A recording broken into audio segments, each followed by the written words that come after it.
श्रीहरी श्रीहरी श्रीहरी. उत्तर गीता अध्याय 4 श्लोक 37 पासून पुढे. दात टाळू जिव्हा गळा ग्रीवा हृदय आणि हृदय बंधनास नाडी मार्ग सुद्धा परमात्म रूपाने चिंतन करावे. हे मधुसूदना, माझे अशा प्रकारे सांगण्यावर त्या मेधावी शिष्याने पुनः ज्याचे निरूपण करणे अत्यंत कठीण आहे त्या मोक्ष धर्माविषयी विचारणा केली. हे वारंवार खाल्लेले अन्न उदरात पोहोचल्यावर कोणत्या प्रकारे त्याचे पचन होते, कोणत्या प्रकारे त्याचे रस बनतात आणि कोणत्या प्रकारे तो रक्त रूपात परिणित होऊन जातो. स्त्री शरीरामध्ये मांस मेद स्नायू आणि हाडे कशी होतात, देहधार्यांचे समस्त शरीर कसे वाढते, वाढत्या शरीराची बलवृद्धी कशी काय होते, ज्यांचे सर्व बाजूंनी अवरोध असतो त्या मलाचे पृथक निस्सारण कसे काय होते, हा बैला जीव कशा प्रकारे श्वास घेतो, हा जीव कशा प्रकारे श्वास घेतो, कसा उच्छ्वास करतो आणि शरीरात कोणत्या ठिकाणी सदैव विद्यमान राहतो. जीवात्मा या शरीराच्या भाराचे वहन कशा प्रकारे करतो, मग कोणत्या प्रकारे कोणत्या प्रकारच्या रंगाचे शरीर धारण करतो, हे निष्पाप भगवन हे सर्वच मला यथार्थ रूपाने सांगावे.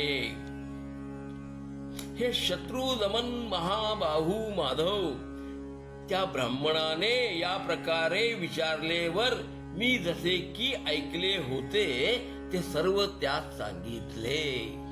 ज्या प्रकारे आपल्या घराचे साहित्य साठवण्याच्या खोलीत ठेवून मनुष्य त्या वस्तूंच्या चिंतनीच की मग्न असतो, त्या प्रकारेच इंद्रिय रूपी चंचल द्वारांनी विचरणाऱ्या मनास आपल्या कार्यात स्थापित करून तेथेच आत्म्याचे अनुसंधान करून प्रमादाचा त्याग करावा.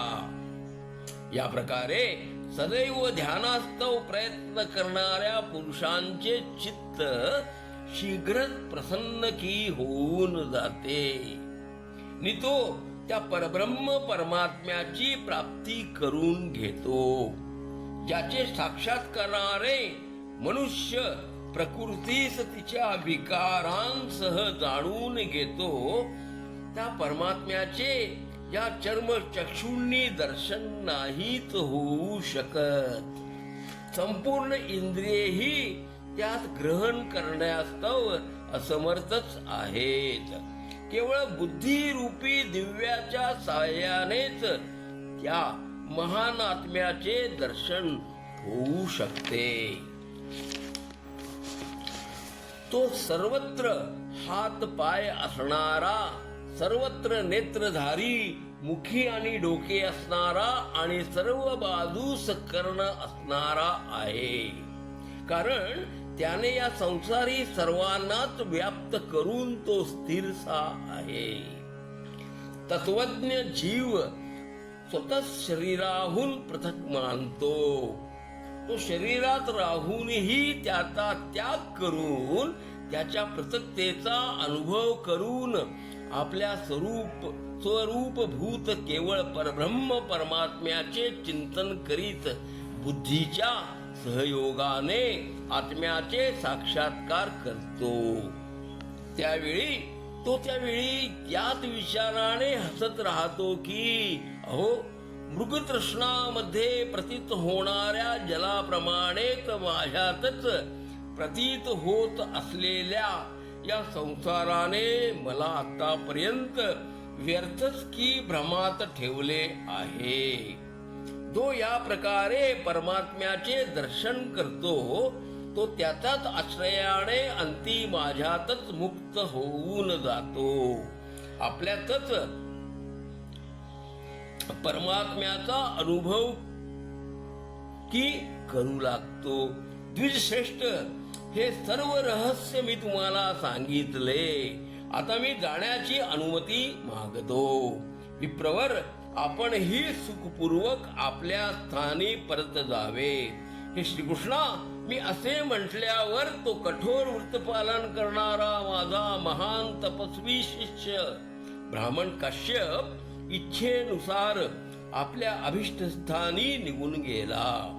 वासुदेव म्हणतात, अर्जुना, मोक्ष धर्माचा आश्रय घेणारे ते सिद्ध महात्मा श्रेष्ठ ब्राह्मण मला हा प्रसंग ऐकवून तेथेच अंतर्धान झाले. श्लोक 54 अखेर. घ्या श्रवणानंद.